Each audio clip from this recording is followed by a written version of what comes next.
Pode ir? Já pode começar? Boa tarde, pessoal. Tudo bem? Vou esperar o pessoal acabar de se sentar ali atrás.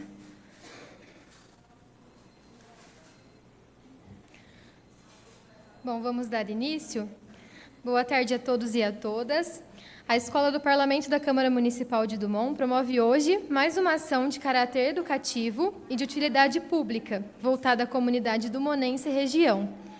Criada pela Resolução número 1/2023, de 11 de janeiro de 2023, a Escola do Parlamento busca, entre outras atribuições, incentivar, promover e capacitar a população, servidores e vereadores, em temas afins com as atividades institucionais do Poder Legislativo e também da administração pública em geral, ao debater assuntos de relevância e de interesse público, levando ensino, conhecimento e aprendizagem às pessoas.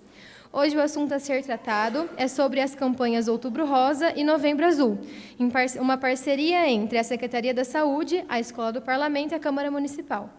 Ao acompanhar o presente evento, todos os participantes assumem e atestam seu consentimento e concordância para o uso de seus dados, imagens e voz coletadas na gravação e transmissão pelo YouTube, Facebook e demais canais apropriados para o compartilhamento. Obrigada aos nossos palestrantes, a doutora Carla, a enfermeira Natália e ao enfermeiro e presidente da Câmara Municipal, Alex. Muito obrigado por aceitarem o convite e dar essa palestra tão importante e levar o conhecimento para as pessoas. Também aproveito a oportunidade para agradecer a todos os convidados aqui presentes pela participação e também pela divulgação nesse evento.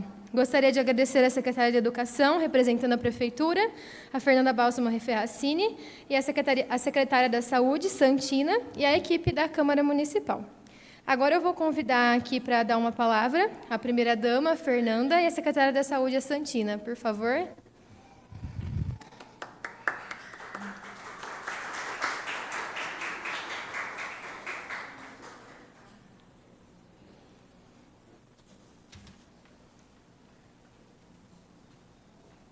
Tudo bem?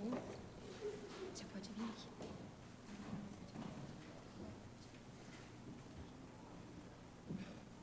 Sou baixinha. Boa tarde a todos. Eu agradeço a presença. A gente vai falar hoje sobre um tema muito importante, que é a campanha Outubro Rosa. Eu acho que esse é o foco hoje, mas que a gente convidou a doutora Carla para estar falando sobre o assunto.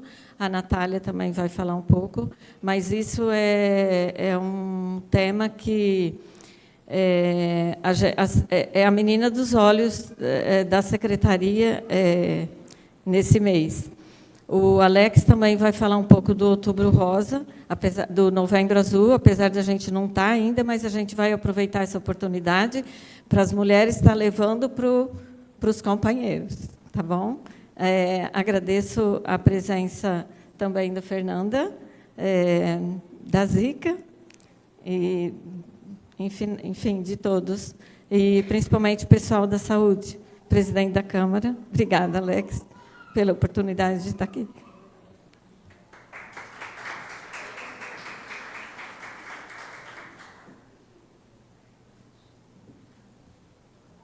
Agora eu vou aumentar um pouquinho. Boa tarde a todos. Mais uma vez, é um imenso prazer estar presente nesse momento tão enriquecedor. E hoje a casa está cheia. E isso é muito importante, porque o trabalho de prevenção é tudo, gente. Não vamos camuflar, não vamos nos esconder com medo de... Um simples toque pode salvar vidas, né? E eu estava hoje observando umas divulgações científicas mesmo, não precisa nem falar só o médico. Isso é o óbvio, né? É o simples. A prevenção é o remédio, porque quantas mortes são evitadas, porque tudo que o câncer de mama, ele é descoberto no começo, ele tem cura, e eu tenho prova disso, mesmo na família. Mas, infelizmente, tem algumas pessoas que se esquivam com medo, né, de diagnosticar. Então, vamos fazer a mamografia. Esse teste Vão ao ginecologista periodicamente, vocês, né, que são sempre orientados pelo CRAS. Agradeço o pessoal do CRAS, agradeço o Alex, o pessoal da Câmara, a doutora Carla, as meninas da saúde. Eu falo meninas porque nós somos parceiras, né, Cidinha? As meninas, a Elô, eu falo a Saulinha, enfim, todos, o pessoal das empresas aqui representados, e em nome também, né, da Secretaria de Educação, das minhas amigas de escola, podem ter certeza que nós vamos também continuar esse trabalho. Não pode parar, o trabalho não para. E é isso. Boa palestra a todos, e prevenção é o melhor caminho.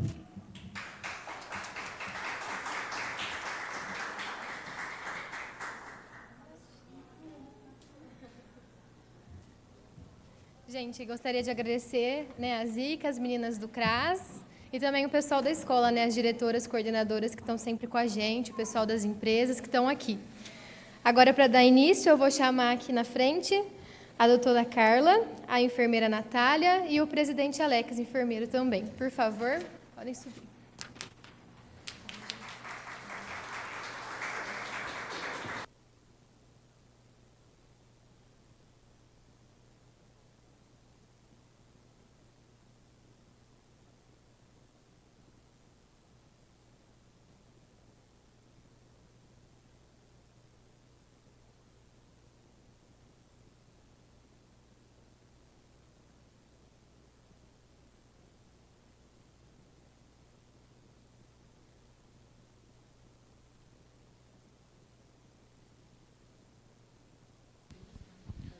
Som.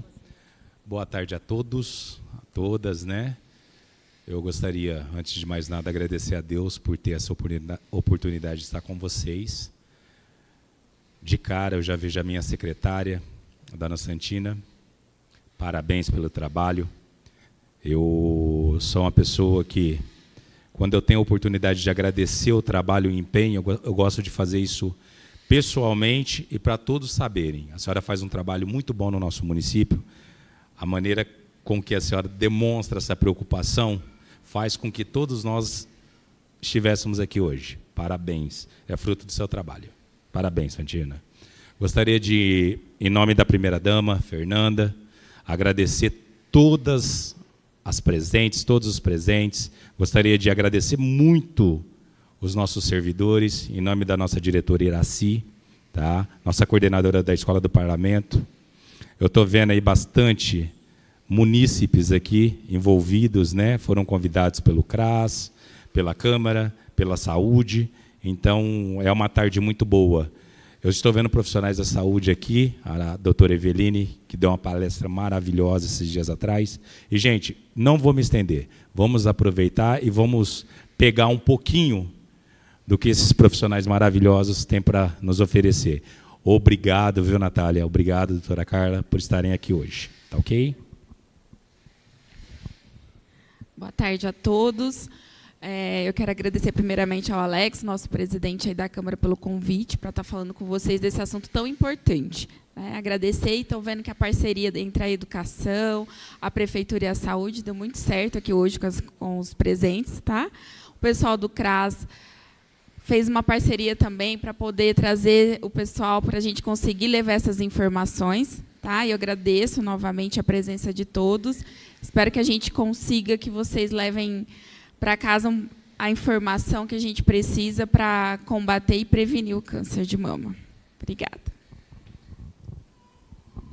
Boa tarde a todos. É um grande prazer, né, estar aqui. Eu falo que, quando eu tenho essa oportunidade, recebo esse convite para que a gente possa conversar um pouquinho sobre o cuidado à saúde, né, eu falo que eu volto muito aonde tudo começou, né, a minha parte da formação, que a gente é formado como profissional de saúde. A gente entende, quando nós estamos estudando, né, como estamos lá na graduação, que muitas vezes o processo ele tem que ser tratar de doenças e curar doenças, e, na verdade, a gente, com o nosso caminhar, nós vemos que é bem diferente disso, né? Que, além de cuidar de doenças, já nós temos a grande responsabilidade de promover e prevenir, né, todas essas doenças. Então, eu agradeço a oportunidade, né, do presidente da Câmara, Alex, por estar aqui, a secretária Santina, por também ter feito esse convite para que eu tivesse essa oportunidade de conversar um pouquinho com vocês como um tema tão importante. Já agradeço a presença de todos, a primeira-dama pelas palavras, né, também a Natália e o Alex, e a gente acho que já podia dar uma começadinha no bate-papo. Então, tá bom, vamos lá? Temos muita coisa para falar, mas vou tentar ser sucinta. Tem um pequeno problema. Se eu ficar aqui nesse púlpito, aqui, acho que eu não, né, não sirvo. Eu sou uma, né, na verdade, até essa distância aqui, se pudesse, eu estava aí no meio de vocês. Mas vou tentar aqui, né, entendendo que até parabenizar pela iniciativa, né, da Escola do Parlamento. Eu acho que todos os ambientes que nós possamos promover e compartilhar conhecimento, ele é importante. Então, parabéns aí pela iniciativa de Dumont sobre né, esse projeto, a Escola do Fundamento. Então, eu sei que eu vou ser gravado, então vou manter aqui. Eu acho que é só para... Posso? Então, tá. Então, eu vou. Então, tá bom. Só não posso cair, né, gente? Agora eu fico mais confortável. né, o palco ele é importante, vai ter um norte aqui para vocês. Muitas vezes, né, eu esqueci o meu óculos no carro, então estou aqui, meu Deus, será que eu vou dar conta? A idade chegou, né? Então eu preciso aqui me monitorar também. Mas não precisem ficar preocupados, o que está escrito é só um norte, quem está em casa poder, né, tá acompanhando também, mas o interessante é que a gente converse aqui. E como a primeira-dama falou, né, que nós, quando nós diagnosticamos, né, em momento oportuno, né, a maioria dos nossos cânceres, o câncer de mama é um dele, e tem, na verdade, testemunho para contar, né, eu sou a prova viva disso. Né, então, eu tive câncer de mama com 36 anos de idade, hoje eu tenho 49, né, estou prestes a fazer 50 anos. Então, já é uma jornada, já passamos, né, dos 10 anos aí de diagnóstico. Então, isso traz, na verdade, que não está escrito, não é, né, vamos conversar sobre isso e falar coisas que não acontecem. Pelo contrário. Então, por isso que a motivação cada vez mais é que a gente possa prevenir o câncer, porque hoje, diferentemente do que eu vivenciei durante a minha faculdade, a minha formação, que nós tínhamos até cirurgias mutiladoras de mulher, né, ou seja, que perdiam músculos, tanto a mama quanto a musculatura, tudo hoje, graças a Deus, né, nós temos a parte oncológica como sendo um diferencial aí da evolução da ciência e podendo realmente nós poder, né, além de curar, trazer cada vez menos, na verdade, desconfortos, né, ou realmente necessidades cirúrgicas extensas, que é muito raro que aconteça. A gente consegue, né, fazer cirurgias e depois reconstruções que traz essa autoestima e continuam aí né, a vida da mulher, que é tão importante, porque, querendo ou não, né, faz parte, é um órgão que faz parte, né, as mamas. Bom, então a gente vai falar um pouquinho sobre prevenção de câncer de mama. E acho que eu vou ficar longe e não vou conseguir mudar, talvez. Agora foi. E aí a gente, né, definir, né, e aí de uma forma que todo mundo possa entender, né, longe de nós usarmos aqui muitos termos científicos, o que eu for utilizar, eu vou tentar trazer um pouquinho para vocês de uma forma que se aproxime. E aí o que a gente tem como, né, a definição é que o câncer de mama é uma doença que ocorre devido à perda da capacidade das células de limitar e controlar o seu próprio crescimento, multiplicando-se rapidamente e sem controle. A maioria dos tumores, né? Benignos, a gente sabe que é proliferação, mas ele tem uma autorrestrição. Agora, quando a gente fala de tumores malignos, a gente sabe que eles realmente, inclusive, causam não só crescimento no local, mas eles se espalham pelo corpo, que é o que a gente chama de metástase. Então, isso é o que a gente chama, né, o que é uma definição do câncer. E por que é importante falar, né, do câncer de mama? Acho que a minha palestra aqui, todo mundo já deu um pouco de spoiler, né? Mas aí a gente, na verdade, ressalta essa oportunidade de falar que o câncer de mama é uma das maiores causas de morte em mulheres, não só no Brasil, mas no mundo. Apesar de ser uma doença com alta chance de cura desde que descoberta do início. Ou seja, se prevenirmos, nós conseguiríamos mudar essa estatística. O que traz, na verdade, né, essa dificuldade ou essa percepção de que, vamos deixar como acontece, eu ouço isso muito dos antigos, mas eu ouço muito das pessoas mais novas também. Quem procura, acha, né? Não tem isso que os antigos falam? Para que eu vou fazer exame? Quem procura, acha, né? Pessoal, tem que achar. E quanto mais cedo nós acharmos, é curativo. Vocês sabem o que é ser curado de um câncer? Porque quando a gente recebe o diagnóstico, a primeira coisa que a gente pergunta é: vou viver até quando? A minha crise maior, quando eu recebi o diagnóstico, foi saber se eu ia estar, era setembro, eu queria saber se eu estaria viva no aniversário da minha filha em março do ano seguinte. A gente só pensa em morte, né? E por isso que, muitas vezes, a gente tem essa fobia de quem procura acha, porque, né, se eu souber, eu sei que eu tenho uma sentença de morte. Não. Pelo contrário, hoje, cada vez menos, o ter o câncer é uma sentença de morte. Lógico, se nós procurarmos isso de uma forma precoce. Não adianta, né, deixar e cobrir, né, não vai sumir, né, se colocar e falar assim, não, eu não vou, porque em algum momento ele vai, não vai. E quanto mais nós tivermos essa predisposição de nos prevenirmos, maior chance dele ser curativo. E o que devo fazer para prevenir? Então, são coisas importantes aí que a gente pode responder já, né? Cada um vai sua autoavaliação aqui. Conhecer o risco, fazer exame de rotina, mamografia a partir dos 40 anos, para uma das sociedades, mas pelo Instituto Nacional de Câncer, que é o nosso norteador do Ministério da Saúde, ele norteia a partir de 50 anos, eu vou explicar um pouquinho o porquê.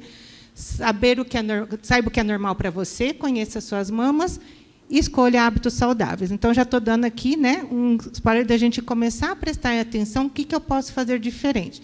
Porque, quando a gente fala, né, dos fatores de risco, a gente já precisa ver assim, será que eu me enquadro em algum deles? Será que eu posso fazer alguma coisa para prevenir né, uma possibilidade de ter o câncer de mama? Quais são os fatores de risco, então? Sexo feminino. Existe câncer de mama masculino? Existe. Então, se vocês tiverem, né, companheiros, irmãos, alguém da família que tem alteração, algum nódulo na mama, por favor, peçam para procurar imediatamente o médico. Porque existe, sim, câncer de mama masculino também. Mas, na grande maioria das vezes, 99,8% dos casos, a gente está falando, né, que o sexo feminino é o de maior risco. Idade. Maior que 55 anos. Carla, mas você falou que você tinha 36 anos quando você teve o diagnóstico? Né? Nós temos, sim, né, muitas mulheres que desenvolvem o câncer de mama precocemente, mas não é a maioria da população.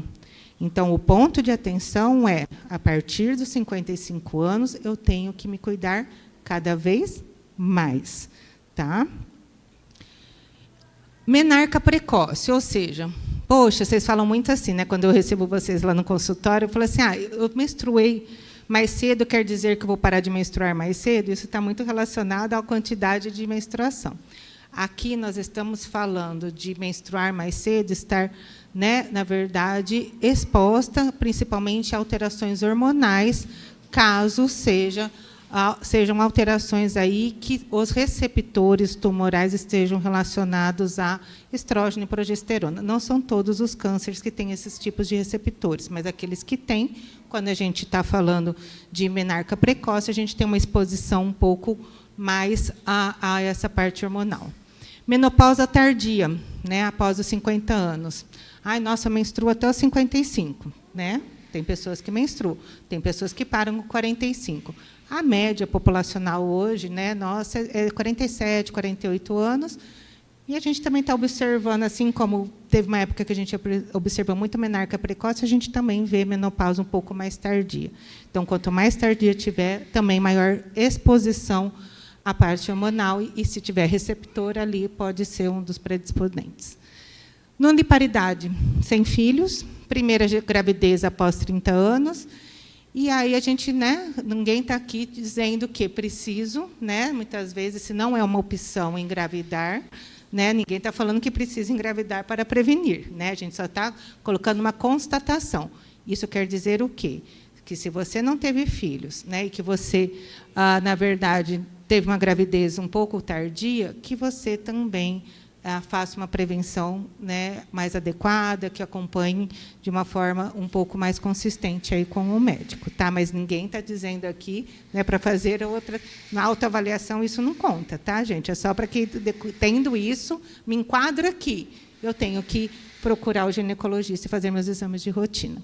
Reposição hormonal pós-menopausa, principalmente se prolongada por 5 anos, e eu vou, né, pegar essa oportunidade para que a gente desmistifique um pouco em relação à terapia hormonal, né? Porque antes, há uns 20 anos atrás, né, quando eu já tinha acabado de me formar tudo e terminar a residência, terapia hormonal era para todo mundo vai ficar linda, né? A gente não vai envelhecer, não vamos ter osteoporose, não vamos ter dor no corpo.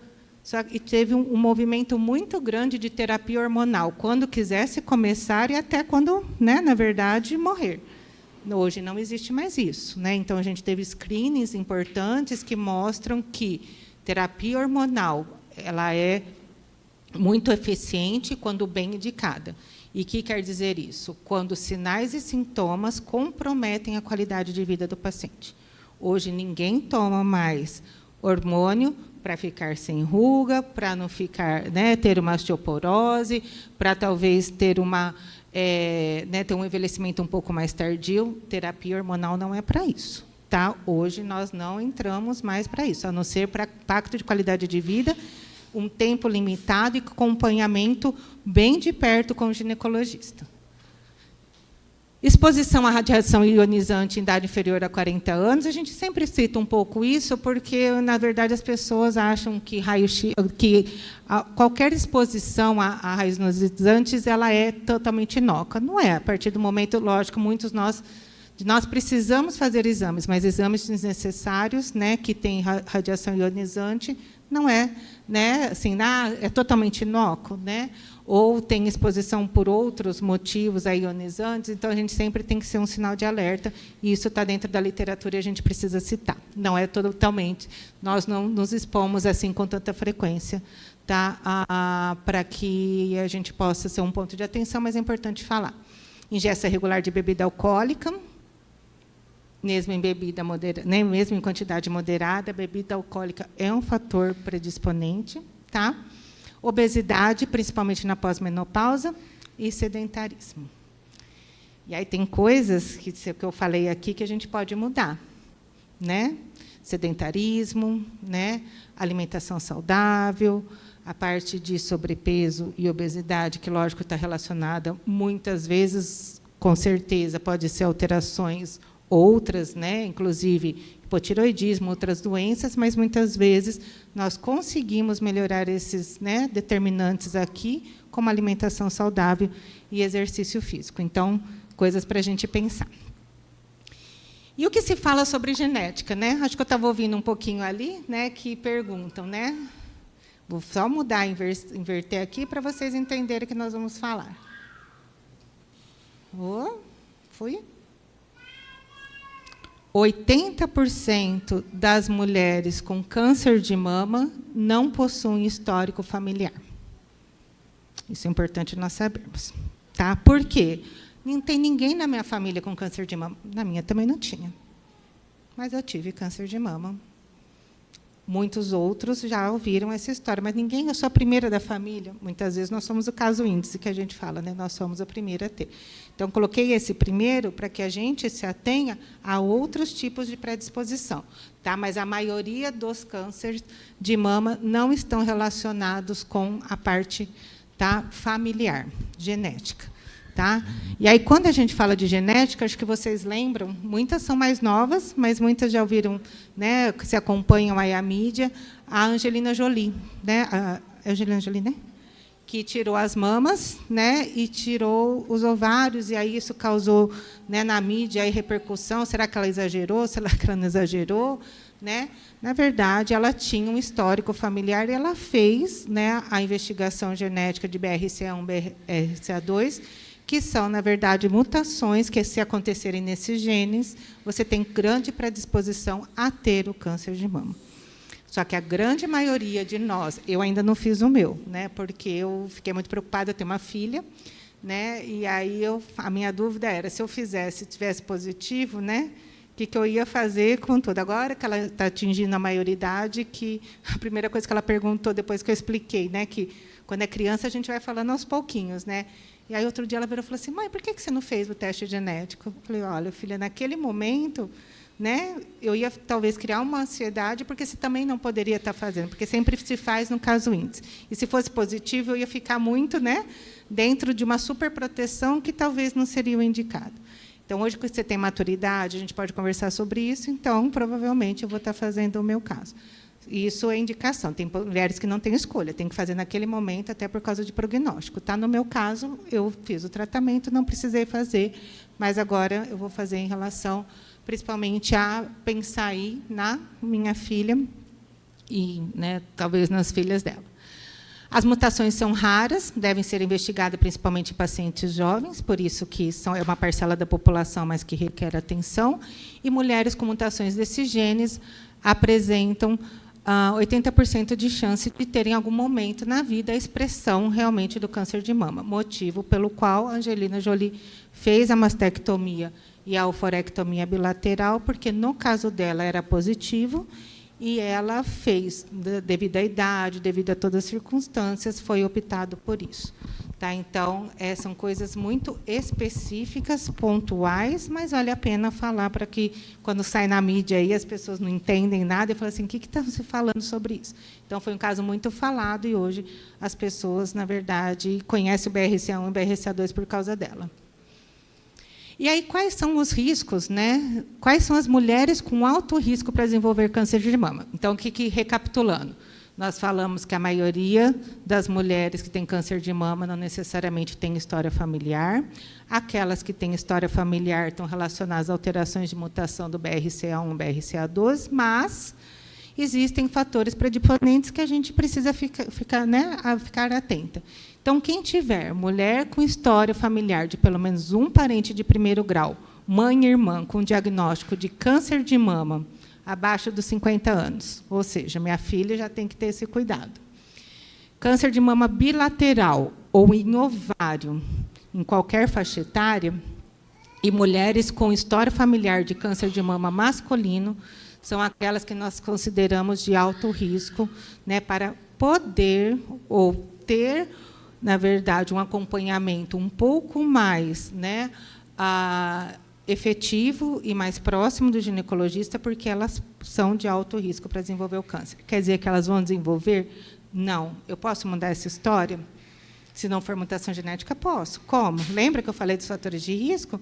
E alguns que a gente muda, a parte né, da gestão de bebida alcoólica, a parte de sedentarismo e a parte, principalmente, de exercício físico, né, e alimentação saudável. Tá? Então, esses são pontos de atenção. E aí eu vou falar um pouquinho para vocês que, quando a gente chega lá, e quando eu faço a mamografia, isso muda quando a gente tem antecedente de talvez predizer. Lembra aqueles 40 anos que a gente falou lá da Sociedade Brasileira? Né? Então, muitas vezes, a gente começa a investigação um pouco mais cedo para essas mulheres. E aí, aqui, desformou. Mas, enfim, vou falar um pouquinho para vocês sobre os 12 sintomas do câncer de mama. Então, quando a gente fala, e eu acho que, né, a Natália vai falar um pouco mais para vocês né, de se conhecer, do fazer o seu exame da mama, a gente, não só no toque, mas a gente tem alguns sinais e sintomas que é importante nós observarmos. Tá? Então, a gente tem um deles. Tá? A gente traz essa pera, e é como se fosse um limãozinho, porque, quando está próximo, vocês conseguem ver, né, que eles podem ter um abalamento. Então, se eu estou vendo a minha mama ali no espelho, de repente eu vejo que tem um abalamento, ou seja, tem alguma coisa que cresceu aqui, não tinha antes, né? Preciso saber o que está acontecendo.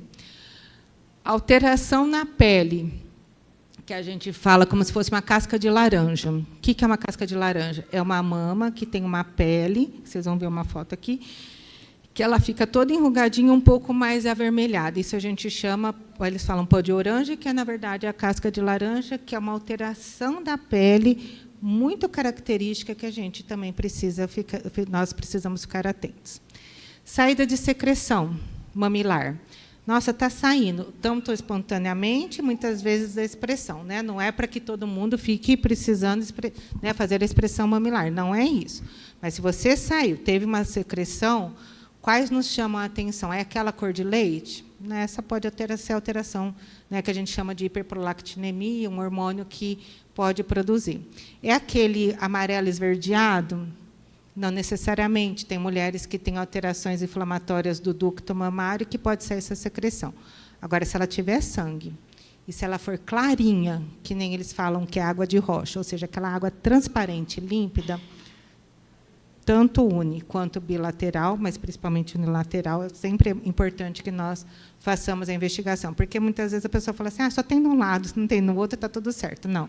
Tanto uni quanto bilateral, precisamos ter uma atenção sobre isso. Tá? Aí a gente fala também um pouco sobre a protusão que a gente fala, e que é qualquer alteração que a gente tenha. E a retração, desculpa, que eu estou ali lendo, tentando lembrar que estão ali as outras duas, é a retração. Tem pessoas que já nascem e evoluem a mama com retração mamilar, ou seja, o mamilo já é invertido, inclusive tem dificuldade para amamentar.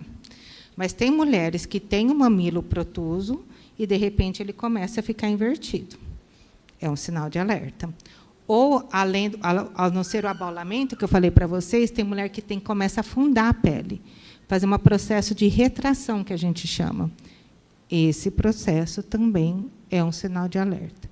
Depois dessa evolução, tanto do abalamento quanto da retração, isso é o momento inicial, a hora que eu vejo assim, tem alguma coisa errada. Só que, infelizmente, nós pegamos muitas mulheres com esse medo de saber se é câncer ou não, com lesões já ulceradas. O que é isso? É quando está totalmente machucada a mama. Ou tem retração, ou seja, está tudo grudado lá no músculo e nos ossos da nossa caixa torácica, ou elas estão muito abauladas, mas já com lesões vegetantes. Lembra que eu falei que o câncer é a proliferação das células de forma, né, desordenada? Então, tem mulheres que chegam já com lesões que a gente fala assim, poxa, antes era um abalamento, uma retração, e agora chega com uma lesão que, muitas vezes, nesse caso, não necessariamente é curativo. Então, atentem-se, conheçam a sua mama. Né? Quando a gente fala de autoexame, não quer dizer que nós vamos predizer se nós temos, né, se tiver alguma coisa, eu consigo predizer muito antes? Não, eu vou contar um pouquinho a minha história. Mas quer dizer que, se eu conheço a minha mama e eu ver que tem alguma coisa alterada, que eu procuro imediatamente.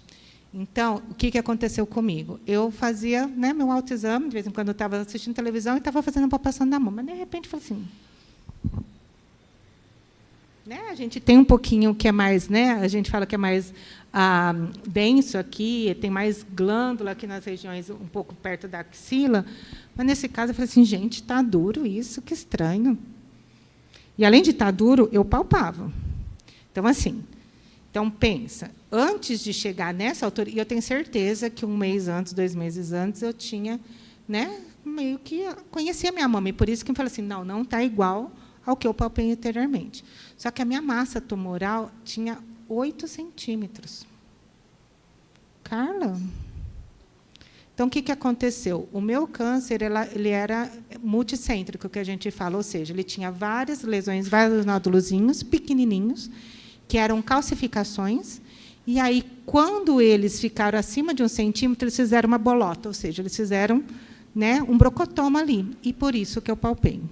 Então, quando a gente fala que é importante nós fazermos o nosso autoexame, sabermos como é a nossa mama, é que, quando tem alguma coisa diferente, a gente tem que, sair correndo. Por quê? O início de câncer de mama, muitas vezes, é por microcalcificação, ela não é palpável. Até nós, ginecologistas, conseguimos ter uma sensibilidade de palpar a mama, dependendo da mama, porque se tiver muita glândula, a gente também diminui a sensibilidade, acima de 1, 2 centímetros.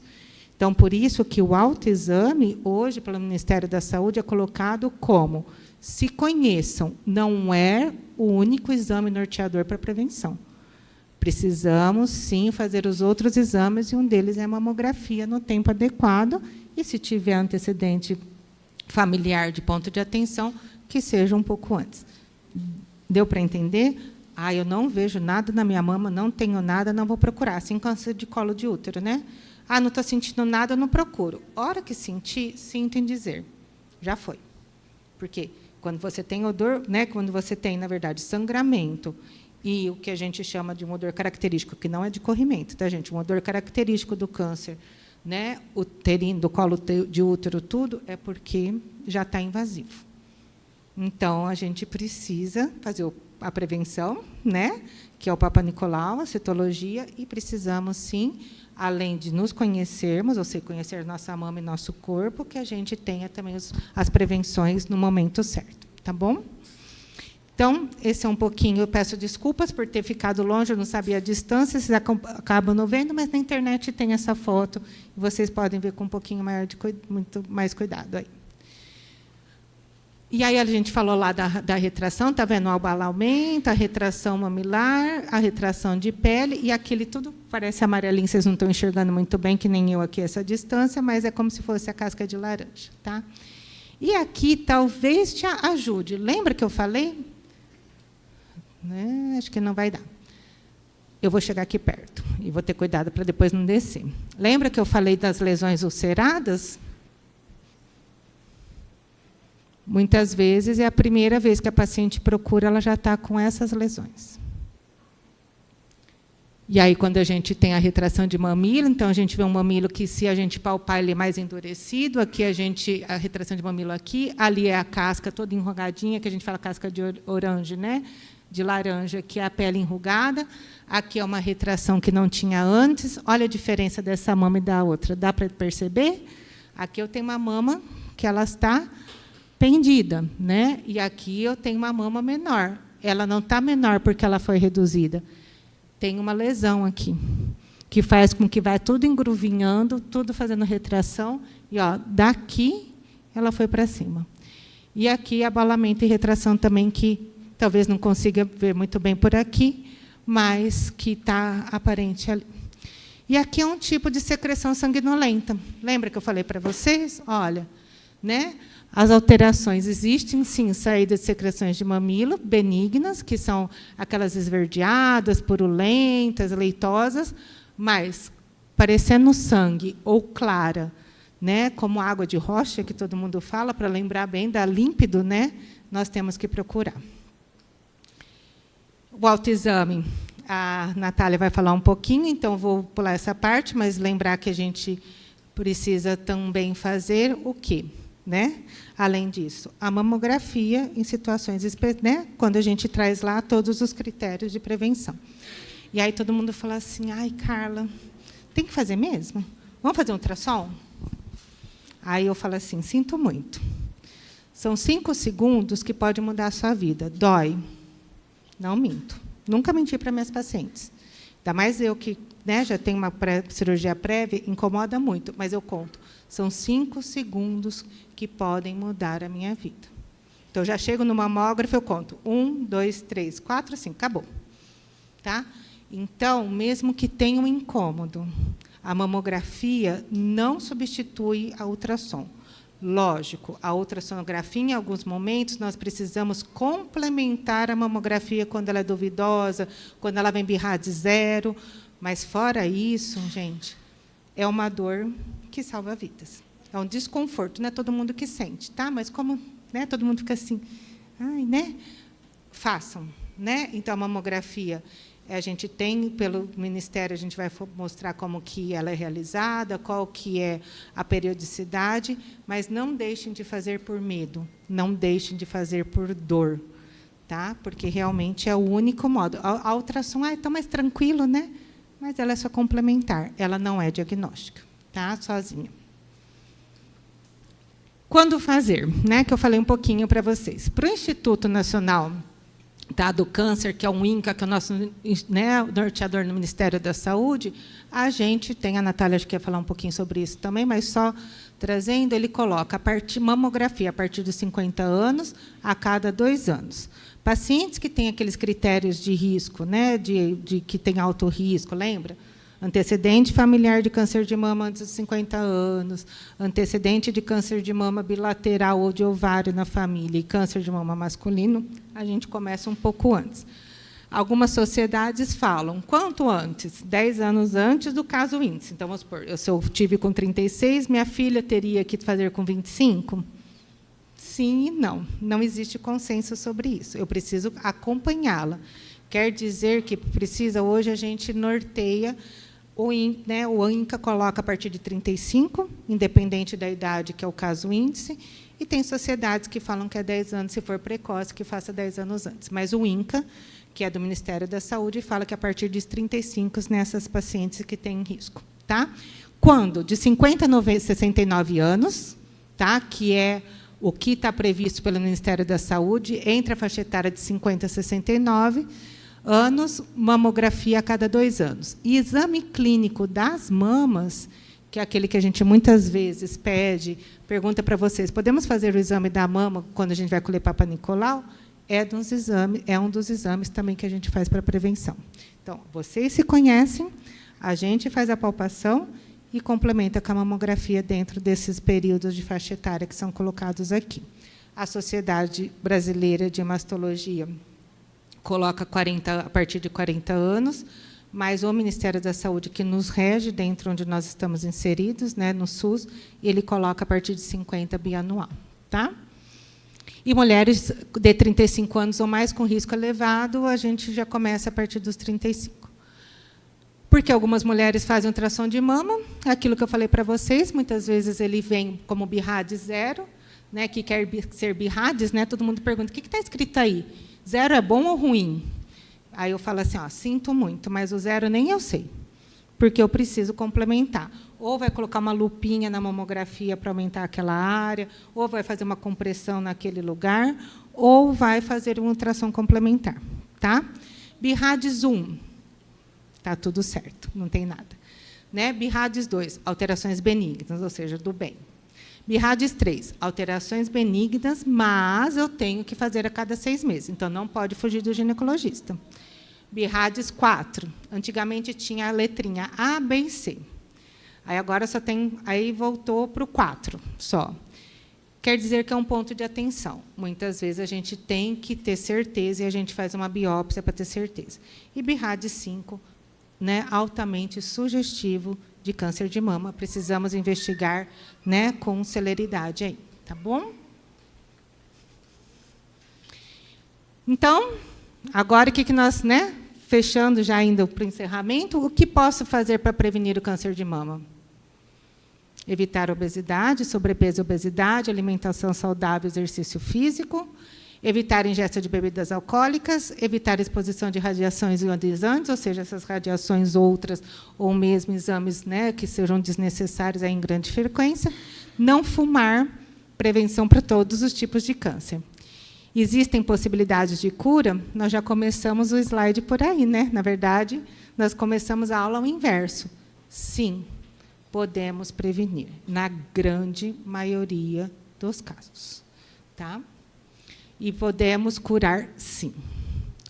E aí fica aqui, né? Lógico, a gente traz uma noção geral, eu sei que talvez fique um monte de coisas mirabolando, um monte de dúvidas aí, né, na cabeça de vocês.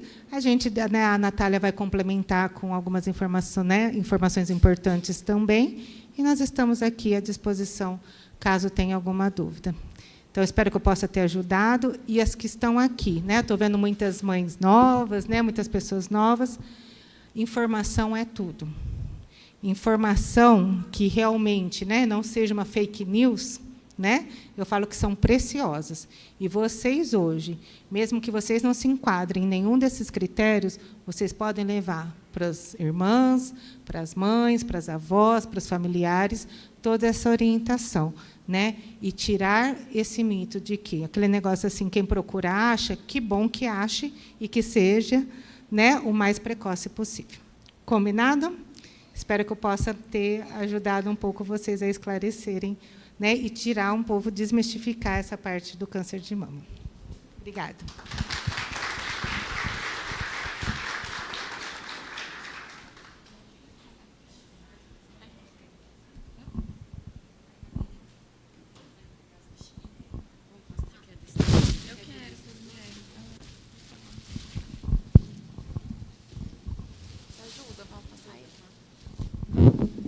Deixa eu distribuir aqui umas mamas primeiro.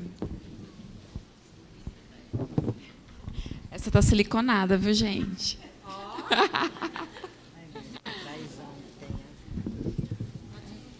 Pode pegar? Deixa eu dar só uma crema.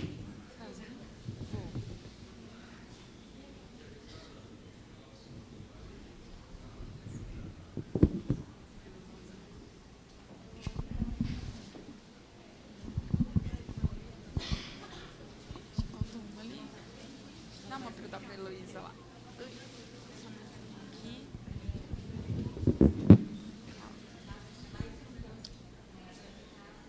Tá, Elô, você não vai fugir, não.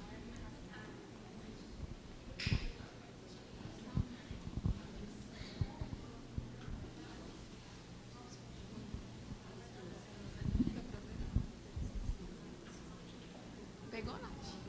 Você pegou? Passou já. Vamos dar um tempinho para distribuindo para ela.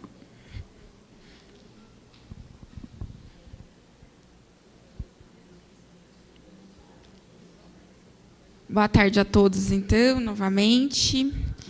Vou falar um pouquinho sobre o autoexame, tá? E a saúde mental da mulher no câncer de mama. O câncer de mama hoje, então, é o mais comum e o mais fatal em mulheres. Por isso que a gente se preocupa tanto, por isso que a gente fala, a gente insiste, né? Ele tem a possibilidade de cura, é muito alta, e a gente só precisa se conhecer, fazer o autoexame, e isso também não substitui a ida ao médico, tá? A gente precisa comparecer na consulta preventiva, como a doutora Carla falou. Hoje a gente tem a mamografia, que é é o padrão ouro hoje que a gente fala, né, como diagnóstico, mas o autoexame é importante para a gente se conhecer, quando a gente tem alguma coisa anormal na nossa mama fisicamente. Isso aqui vai? Aqui eu falei um pouquinho da hereditariedade, da genética, mas a maioria dos casos, então, não tem a ver com a parte hereditária, tá? A detecção precoce, então, do câncer de mama é o que aumenta a nossa chance de cura. Então, a gente fica muito triste quando a gente vê câncer de mama em mulheres por falta de informação. Então, essa oportunidade hoje aqui é para a gente aprender, a gente falar, a gente comenta muito, mas, às vezes, essas coisas específicas a gente acaba passando despercebido e não costuma conversar sobre isso. E é importante, é muito simples, não custa nada a gente fazer o autoexame, não custa nada a gente ir lá na consulta preventiva, porque a gente sabe que, no início, a cura praticamente certa para todos. Mulheres jovens, mulheres idosas, na meia-idade, a gente consegue fazer esse tratamento e recuperar o quanto antes. Acho que ficou pequenininho, mas dá para ver que aqui é o autoexame, tá? Que é o importante, então, para o diagnóstico precoce, mas, como a gente falou, ele não é a primeira opção, ele não diagnostica, né? A gente só se conhece, vê se tem alguma coisa normal, mas é a mamografia que vai diagnosticar se realmente tem alguma coisa de errado, tá? Quem aqui faz o autoexame? Gente, levanta a mão, levanta a bexiga. Ó, bastante gente, gostei de ver. Ó, então, o autoexame, a gente fala para fazer preferencialmente 1 semana após o período de menstruação, tá? Que é onde desapareceu já as glândulas que já estavam demasiadas. Como que a gente faz isso? A gente tem que apalpar a mama como um todo. Então, a gente, de preferência, a gente pode colocar a nossa mão atrás aqui na nuca e apalpar o lado direito e o esquerdo. Então, a gente vai apalpar debaixo do braço direito, porque a gente também tem as glândulas aqui perto da região axilar, onde a gente pode encontrar. Debaixo do braço esquerdo, por toda a mama. A gente pode fazer em movimentos circulares também, onde a gente consiga tentar identificar. Por cima da mama, deitado também facilita. E os círculos que eu falei. Agora, todo mundo recebeu uma mama bem siliconada, que a Valéria que fez. Falei, Valéria, não é assim, que a gente não tem tanto silicone. Mas, enfim. Apalpe a mama de vocês aí, a bexiga, viu, gente? Veja se vocês encontram alguma coisa de anormal dentro. Procura aí se tem um nódulo, 2. Conseguiu apalpar ou só ver? Ele é durinho, molinho, como que ele é? Apalpa, gente, sem medo. Imagina aí, ó. Tá durinho? É, tem umas maiores, tem umas menores, tem uma meio torta. Né? É assim que a gente tem que olhar, ó. Achou? Achou, Veline? É, gente. É assim mesmo, a gente tem que apalpar. Tá um pouquinho difícil, mas é isso que acontece. Se a gente apalpar direitinho, se tiver alguma coisa, a gente vai achar. Ó, então, sinais de alertas que a doutora já falou da secreção, vou só repassar novamente. O nódulo nas axilas e na clavícula. A mudança do formato, né, a assimetria. A irritação, descamação, vermelhidão. E alterações no mamilo. Tem muita gente que vê alteração e, às vezes, não se importa, acha que é normal. E é uma das coisas que chama atenção. O que a gente tem hoje na rede pública, então, que auxilia a gente? A mamografia, então, que eu falei, que é considerado o exame padrão para o rastreamento. A recomendação, como a doutora falou, do INCA, é o rastreamento, o exame é oferecido de mamografia para mulheres de 50 a 69 anos. Mas aqui no município, a Secretaria da Saúde, a gente faz a partir dos 40 anos. Tá? Então, é uma coisa que a saúde aqui do município proporciona para vocês, tá? Para as mulheres aqui.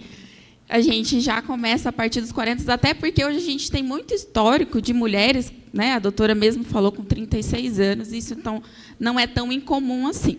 Tem alguns hospitais, alguns convênios também que oferecem antes dos 50 anos, mas isso aqui no município de Dumont não é tão simples por aí, não. Então, a gente já está bem avançado com isso, oferecendo a partir dos 40 anos. Tá? Então, a gente tenta... a meta, né, do SUS, do Ministério da Saúde, é tratar 100% das mulheres que apresentam algum tipo de lesão precursoras do câncer. Tá?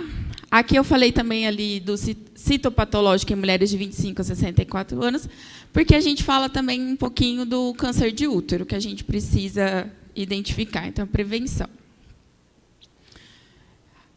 A meta também é a universalização desses exames para todos, independente da raça, cor, renda, e manter a garantia do acesso ao tratamento. Tá? Permitir que as mulheres com câncer de colo do útero sejam acompanhadas por uma equipe multidisciplinar e especializada.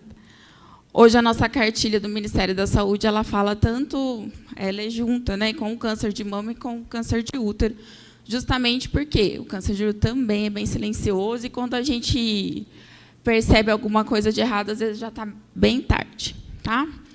Como fica a saúde mental da mulher nesses casos?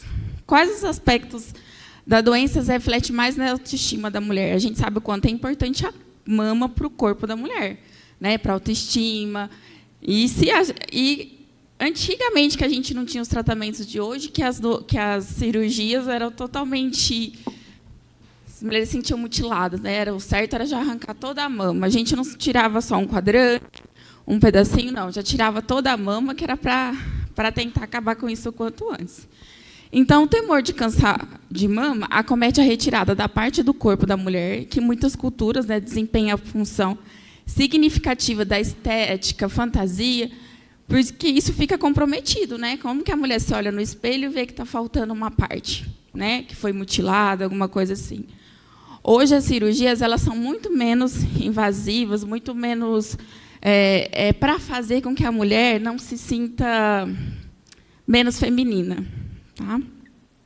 Então, aceitar sua nova condição e adaptar-se à nova imagem do seu corpo exige um esforço muito grande, para o qual muitas vezes não estão preparadas, e por isso ela precisa de apoio dos familiares de preferência, as pessoas que tenham confiança próximas dela para poder passar por esse momento tão difícil.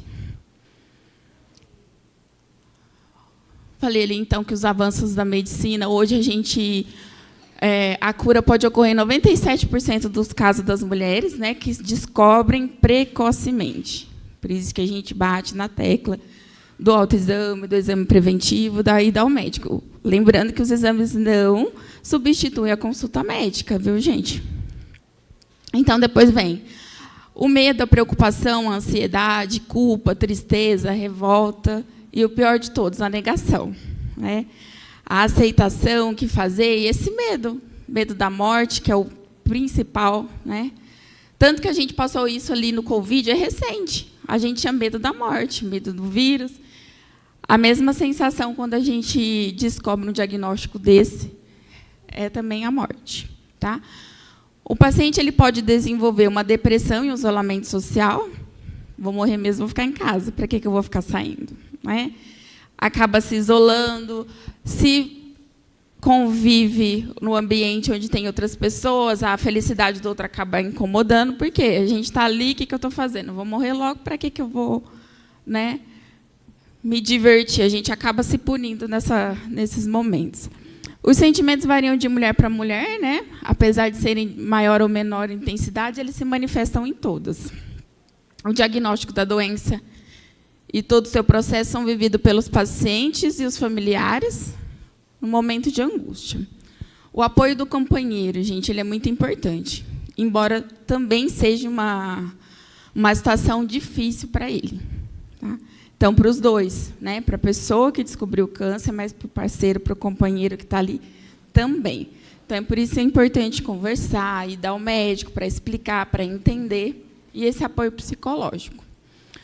Uma descoberta hoje numa paciente de 25 a 30 anos, ela terá um impacto muito mais traumático, tá? Porque ela está pensando em uma união, na construção de uma família, e provavelmente isso vai afetar as questões sexuais, as questões atrativas e a autoestima que a gente acabou de falar.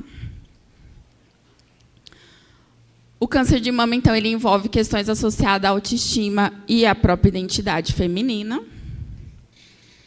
E como lidar com isso? Não tem uma receita, mas tem algumas coisas que a gente pode fazer para colaborar e ajudar a gente a passar por isso. A mulher tem que se sentir próxima e ter confiança no médico. Tá? Quando a cirurgia é indicada, é importante a paciente saber, é o que eu falei, que os métodos hoje são muito menos invasivos. Tá? O apoio familiar é muito importante. A reconstrução da mama ela pode ser realizada mesmo no momento da cirurgia. Tá? E isso é indicado hoje pelo SUS também. A quimioterapia, atualmente, ela é menos agressiva do que antigamente. Tá? Então, os sintomas são muito mais amenos. Além da psicoterapia e medicamentos que a gente pode oferecer à paciente com a prática... falar também da prática de atividade física, da meditação, a alimentação, que é importante, a terapia ocupacional. Tá? E se tiver uma religião, né, às vezes católicos, evangélicos, independente, é um momento também de se agarrar na fé. Muita gente leva assim, a sua fé e a gente sabe que funciona. Tá? Acompanhamento nutricional. Manter a nossa rotina o mais próximo possível do que a gente vivia antes, né, da nossa vida normal, para que essas mudanças, quando se ocorrer, elas não afetem justamente essa parte emocional mesmo, nos proporciona mais uma situação depressiva, porque a gente muda a rotina, tenta se adaptar de outras formas, para de visitar os irmãos, para de ir à igreja, para de ter o lazer. Né? A vida sexual ela também pode seguir o ritmo normal. A experiência da amiga, da parente, do vizinha, do câncer de mama não serve como referência. Cada caso é diferente do outro. Tá? A atitude positiva, a gente sempre tem baseada em informações corretas e atualizadas. Por isso que a gente tem trazido aí, falando do autoexame, do diagnóstico precoce, porque isso funciona. E a superação da doença. Se conheça, se cuide, se ame. E obrigado a todos.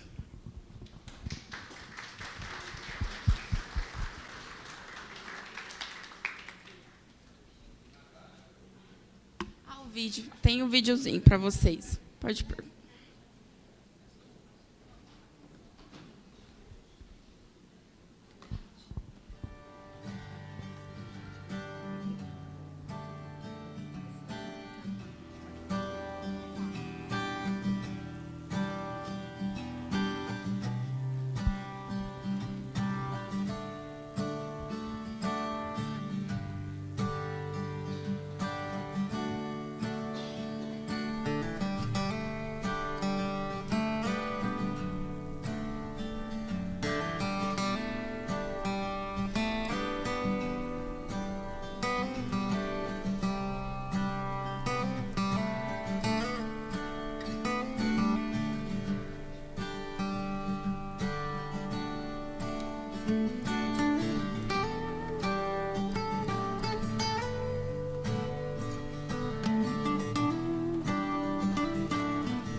Bom, é isso, é um vídeo bem curtinho, tá?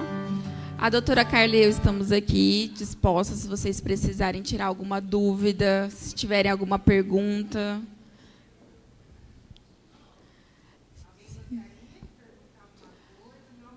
Gente, cuidado, não precisa muita gente, um de cada vez, por favor.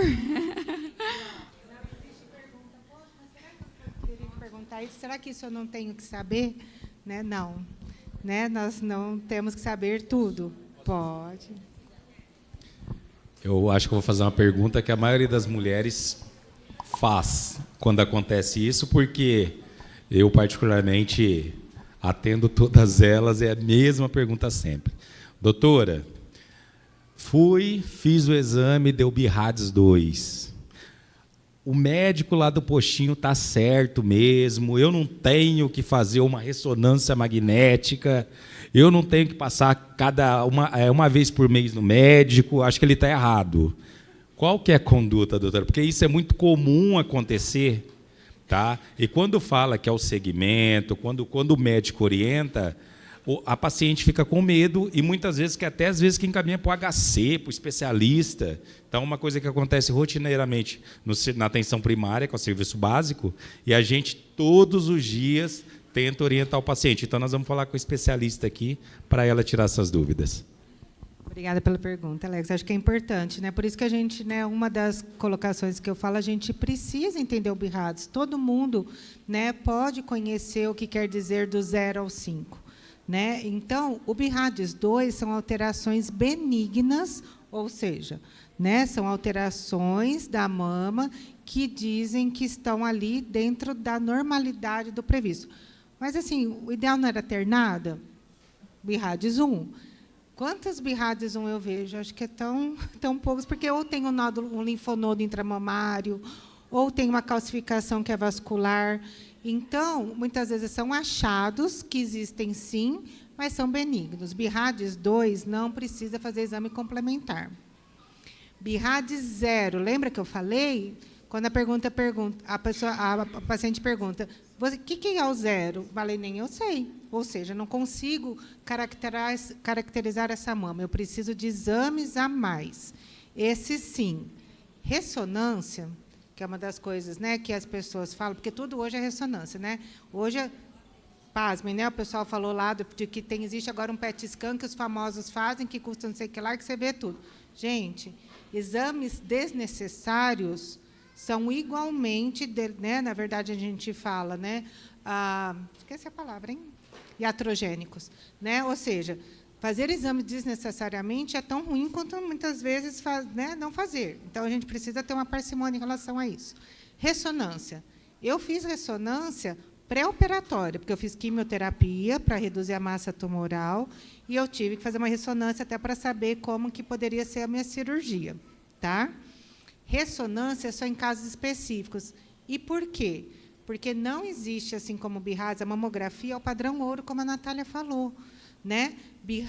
A mamografia, a ressonância, ela vê muito mais coisas que são, na verdade, benignas, e, de repente, as pessoas ficam com dúvida e você começa a intervir mais do que a necessidade. Então, hoje, a ressonância ela é limitada em casos extremamente específicos, porque eles têm muito falso positivo, ou seja, tem alterações que, na verdade, não são nada de malignidade. Uma coisa, quando você foi perguntando, me veio à memória, né, que eu brincando com silicone aí, né, que todo mundo recebeu uma siliconada aí. Quem tem prótese, tá, pode e deve fazer mamografia no mesmo screening que é feito das outras mulheres, tá? Inclusive, né, a maioria, né, ainda bem, né, a maioria dos médicos já pedem uma mamografia prévia, porque toda vez que você mexe, né, na parte do parênquima, você pode ter uma fibrosezinha, pode ficar numa dúvida. Então, muitas vezes, antes de operar, a paciente tem que fazer uma mamografia, tá? E depois ela pode continuar o screening normal. Ah, mas não dói? Existe toda uma técnica para fazer a mamografia de pacientes que têm prótese, tá? Então, isso não contraindica. Ah, mas eu tenho uma mama muito pequena. Tem uma técnica que vai lá fazer. Então, BIRADS 2, tá? Então, voltando, alterações benignas. BIRADS 3, preciso fazer mamografia a cada 6 meses para ver se essa alteração muda de característica. BIRADS 4, 4A, grande chance de ser benigno. Como a gente não, algumas coisas a gente é melhor ter certeza, então hoje não tem o 4A, o 4B e o 4C. 4, BIRADS 4, investigue. Tá? E BIRADS 5, investigue, mas já sabendo que precisa ter uma celeridade, porque é grande chance. BIRADS 2, gente, está tudo certo. Entramos no padrão de screening normal. Tá bom? Ajudei? Certo? E, na dúvida, perguntem. Né? Então, muitas vezes a gente fala que perguntar não ofende, levar dúvida para casa, muitas vezes pode ser tão deletor quanto qualquer outra coisa. Então, podem perguntar, mas o BIRADS 2 ela está dentro do score de normalidade. Certo? Alguma coisa a mais?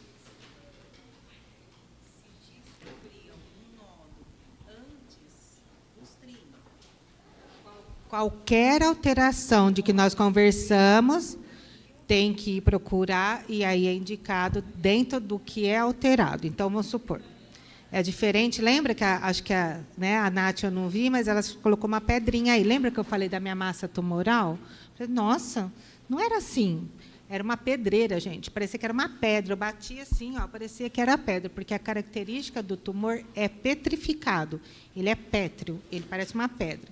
Quando é muito molinho, quando parece que são alterações fibroglandulares, não é que a gente vai pegar uma paciente que chegue lá que talvez com fibroadenoma, que é uma alteração benigna, e já vai correndo para a mamografia. Não é isso. O que a gente está falando é, qualquer alteração, procure o ginecologista ou médico de saúde da família. Ele tem também toda a competência para escanear e distinguir. Não, olha, isso muito sugestivo de alterações benignas, dependendo do antecedente, dos sinais que estão cisdofícios, do exame físico, né, e da idade, a gente pode fazer uma toronossografia, porque nós não estamos pensando em câncer. Quando nós detectamos alguma alteração que é altamente sugestivo, que a gente acha, olha, isso aqui é um ponto de atenção, a gente encaminha para a mamografia mesmo, que não está dentro do perfil da idade. Mas vou voltar a falar. Não é qualquer alteração que nós palpamos, que nós visualizamos, que a gente encaminha a paciente para a mamografia. Quando tem alterações que são sugestivas de benignidade, que a gente faz toda a anamnese, exame físico, a gente pode, nesse primeiro momento, pedir uma ultrassonografia, porque a gente está pensando em outras alterações benignas da mama, que a gente até pode um dia voltar a conversar sobre isso. Tá bom?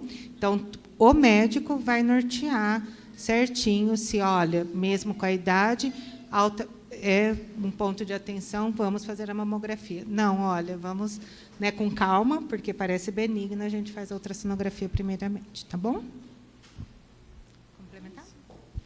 Qualquer dúvida, a hora que vocês apalparem alguma coisa, tiverem, a gente procura a enfermeira Alex lá na unidade, ou a gente lá na unidade mista. Estamos à disposição para resolver as dúvidas.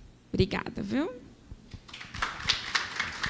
Pessoal, obrigada, foi um prazer estar com vocês. Eu vou pedir licença, eu já tinha, com dor no coração, eu não vou poder ouvir o Alex aqui, que vai falar um pouquinho sobre a parte do Novembro Azul. Fiquem para ver essa fala dele, mas eu vou pedir desculpas, vou ter que me ausentar por um compromisso, mas foi um grande prazer estar com vocês. Espero que a gente possa se encontrar mais vezes aqui. Estamos à disposição. Obrigada por tudo. Obrigada, gente.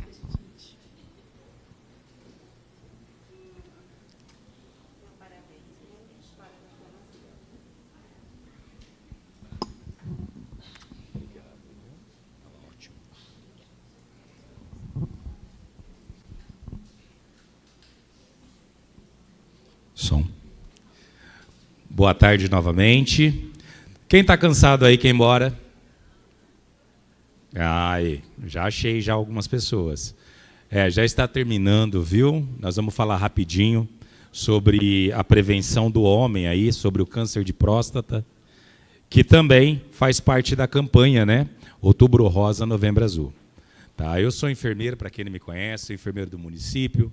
Eu trabalho na UBS, na Unidade Básica de Saúde, Prefeito Ernesto Betiol, postinho aqui da Coab, tá? E nós vamos falar um pouquinho aí sobre o Novembro Azul, o mês mundial de combate ao câncer de próstata.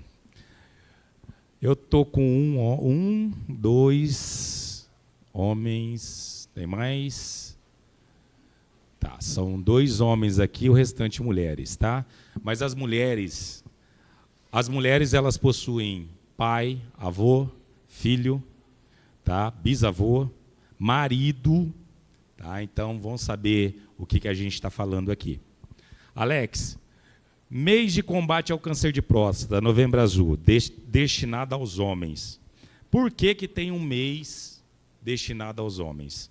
Porque, gente, igualmente as mulheres, que têm um mês de outubro destinada para fazer aquela cartilha de prevenção ao combate ao câncer de mama, os homens também precisam, tá? E por quê? Esse mês, falar um pouquinho da história aí, surgiu na Austrália, como forma de fazer a prevenção masculina, de combate a essa doença. No Brasil, a campanha prioritária voltada ao câncer de próstata.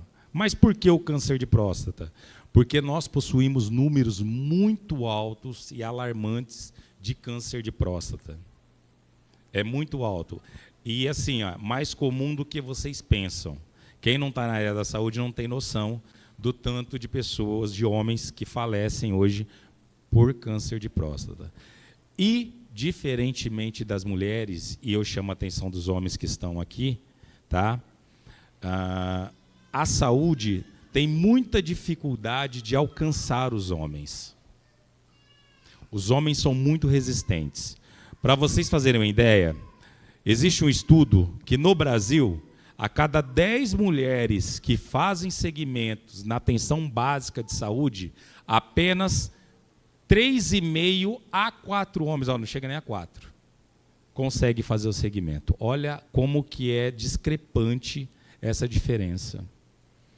É mais que o dobro de mulheres se cuidando, se prevenindo, correndo atrás de se tratar de prevenir do que homem. Por quê? Ainda é um tabu para o homem. Tá? Câncer. A doutora falou, a doutora Natália, a doutora Carla falou aqui para a gente aqui, tá? As formas, como que o câncer se forma, A gente sai de uma célula normal, tá? Para um tecido infiltrado, tá? Formando aí as células cancerígenas. Uma coisa básica, tá? Que é igual no ser humano à formação da célula cancerígena. A próstata. A próstata, pessoal, é uma glândula, assim como o seio.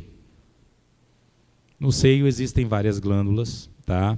E no homem, o homem possui essa glândula chamada próstata, tá? O que acontece ali? Ele forma um aparelho reprodutor, tá? Ajudando ali na formação do sêmen, tá? Esse líquido aí que ajuda a nutrir e formar os espermatozoides.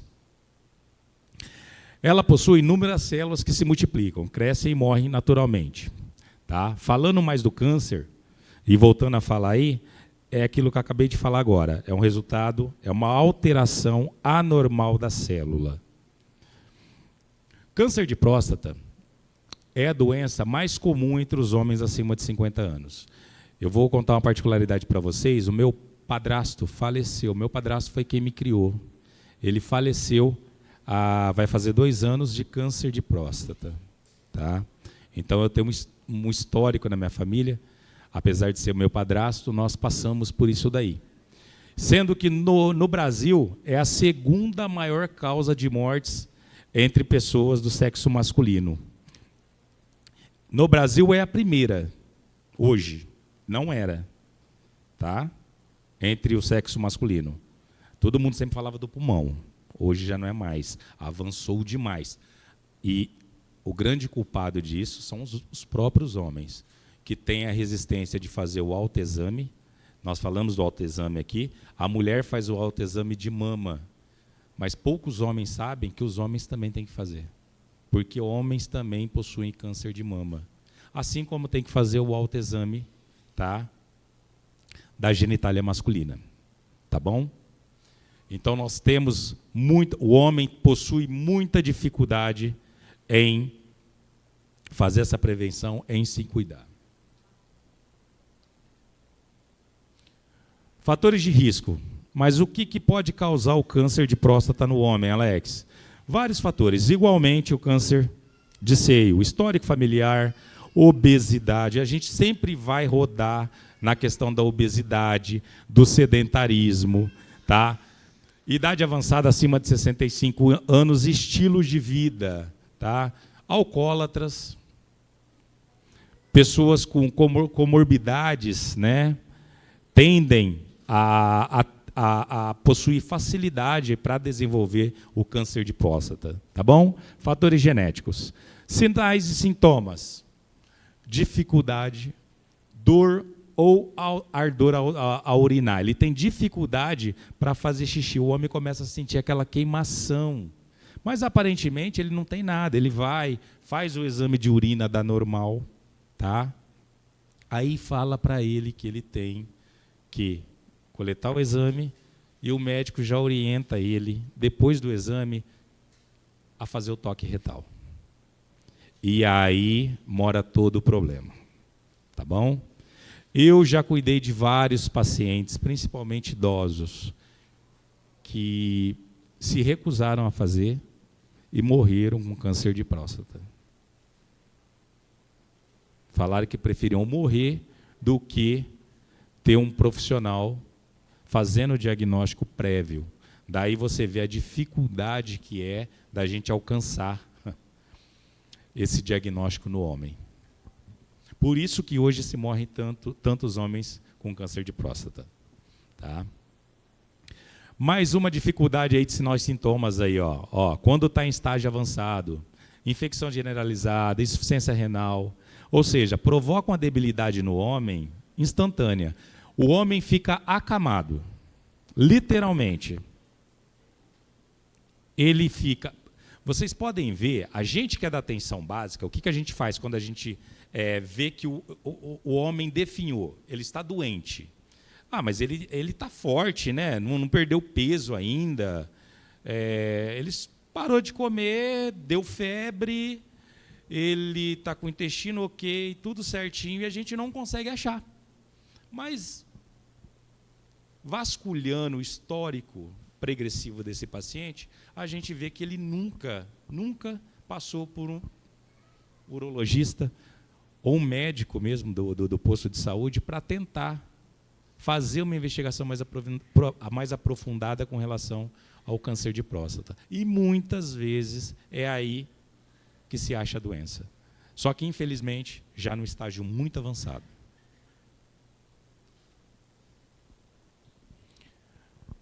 A prevenção. A prevenção possibilita um diagnóstico precoce da doença e maior chance de cura. Acabamos de falar a prevenção do câncer de mama, tá? Quanto mais rápida você ter o diagnóstico, maior a chance de cura. E o câncer de próstata é a mesma coisa. Quanto mais cedo o homem se prevenir, foi lá, fez exame de sangue, chamado PSA, tá ok, conversou com o médico, tem médico que já indica de cara, ó, vou te dar o PSA, ou você faz o toque comigo, ou eu vou te encaminhar para o especialista, tá? Para o urologista, para fazer o toque. Faz o encaminhamento e muitas vezes o homem não retorna. Isso é normal também, tá? Infelizmente. Mas, quanto mais cedo a gente tiver o diagnóstico de câncer de próstata, para o homem, gente, é melhor. Porque o tratamento é mais tranquilo, menos invasivo, né? E psicologicamente é mais tranquilo para o homem também. O homem tem mais dificuldades psicológicas de encarar um câncer de próstata do que a mulher um câncer de mama. O homem não precisa nem ter câncer para ele já apresentar dificuldade. Se aparecer um caroço na bolsa escrotal do homem, pronto. Ele já começa a colocar coisa na cabeça, já começa a dar trabalho, tá?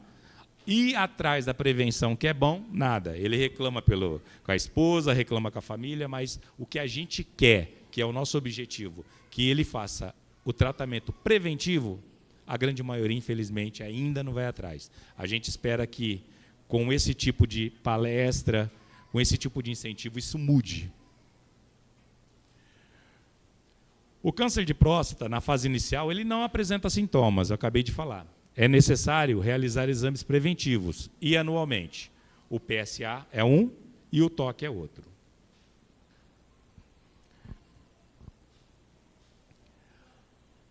O toque retal, ele é rápido, ele é indolor, tá? E permite ao médico sentir alterações nessa glândula, tá?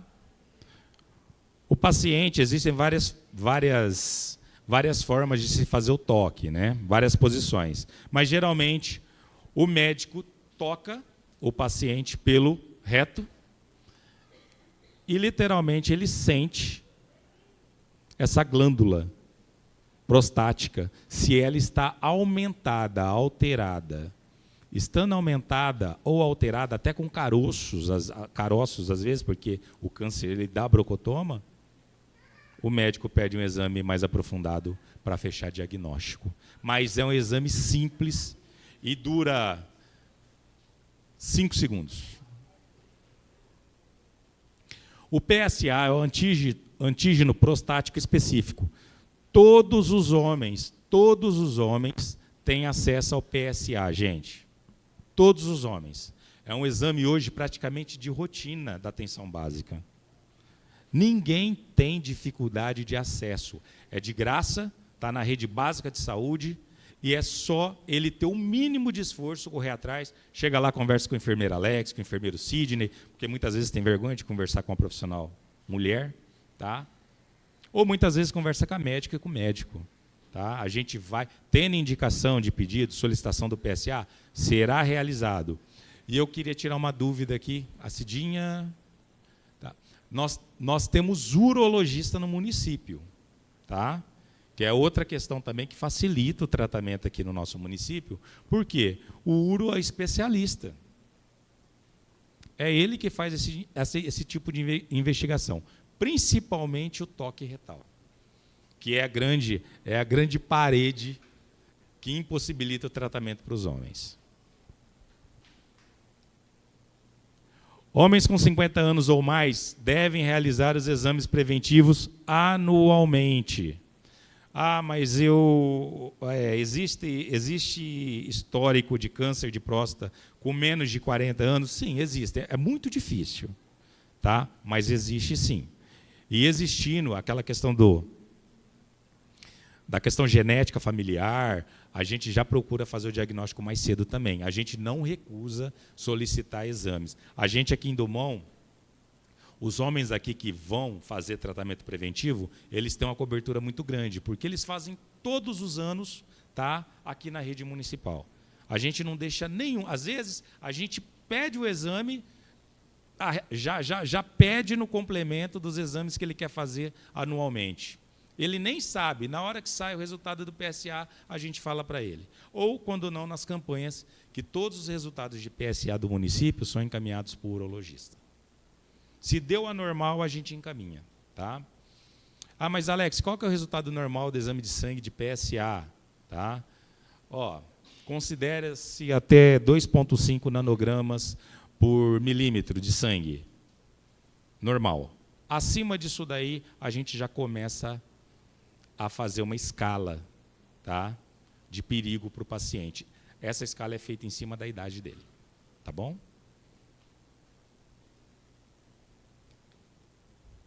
Hábitos de vida. Com hábitos de vida simples e saudáveis, o risco de desenvolver a doença diminui consideravelmente. É aquilo que a gente sempre fala e sempre roda e cai no mesmo lugar. Pratica atividade física, alimentação saudável, o perigo do cigarro e da bebida alcoólica aumenta demais a incidência de câncer de próstata no homem. Tá?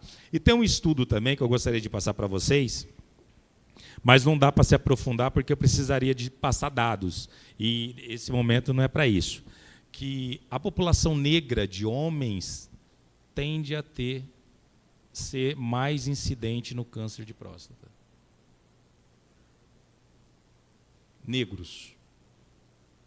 A população de homens negros, eles desenvolvem muito mais câncer de próstata do que os homens brancos.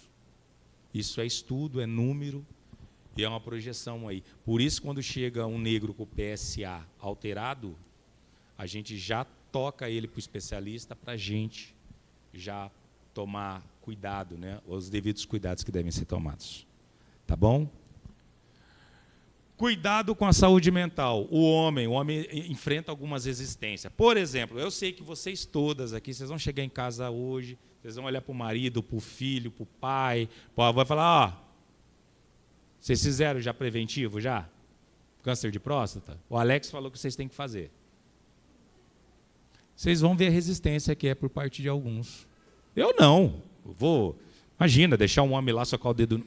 Desculpa falar, vamos lá. Socar o dedo no meu rabo? Não é assim que fala? Ou estou falando alguma besteira? Gente, infelizmente, eles falam isso. Está todo mundo balançando a cabeça. Mas vocês estão vendo como é que é difícil cuidar do homem?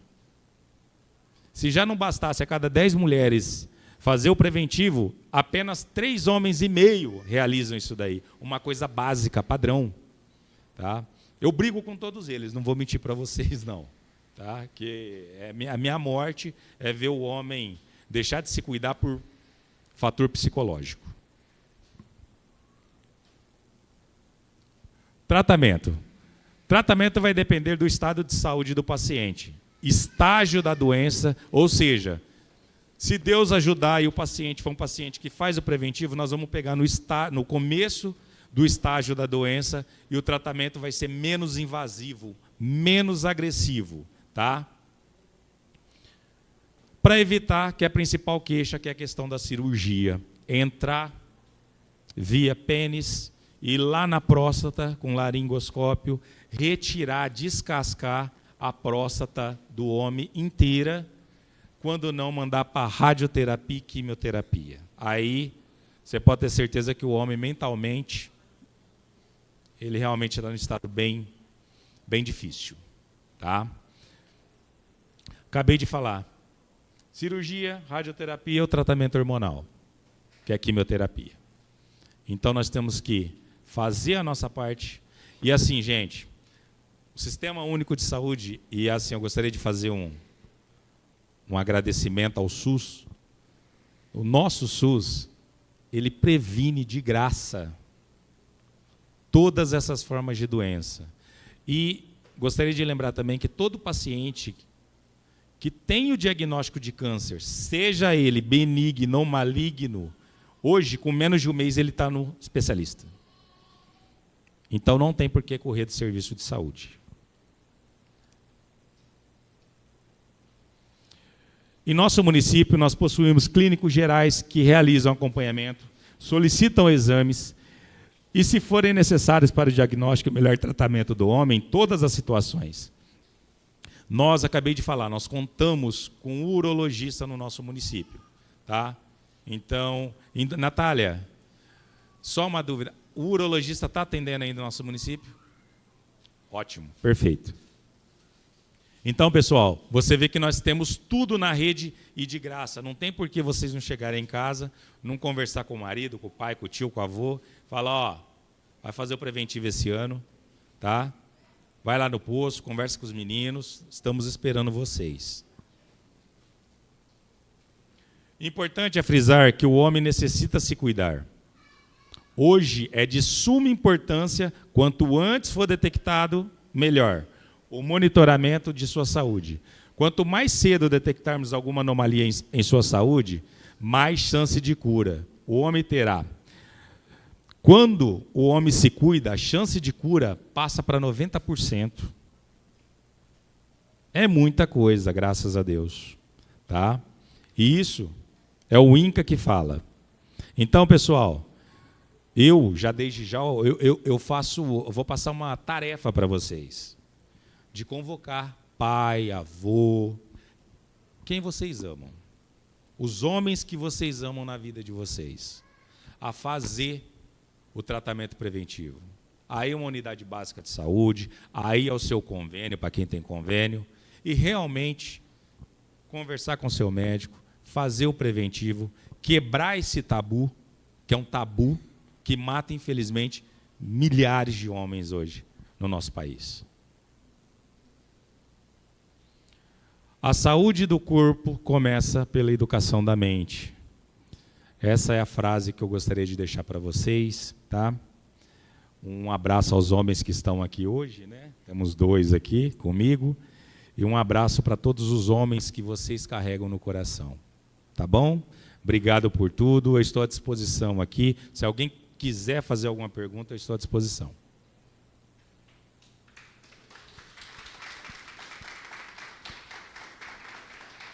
Elô, fica à vontade. Alguém tem alguma dúvida, gente? Para a Natália ou para o Alex? Não? Então tá bom. Gente, mais uma vez a Câmara gostaria de agradecer a presença de vocês, ao CRAS, né, as meninas que participaram da saúde. Muito obrigada e voltem sempre para as nossas palestras. Foi um prazer receber vocês.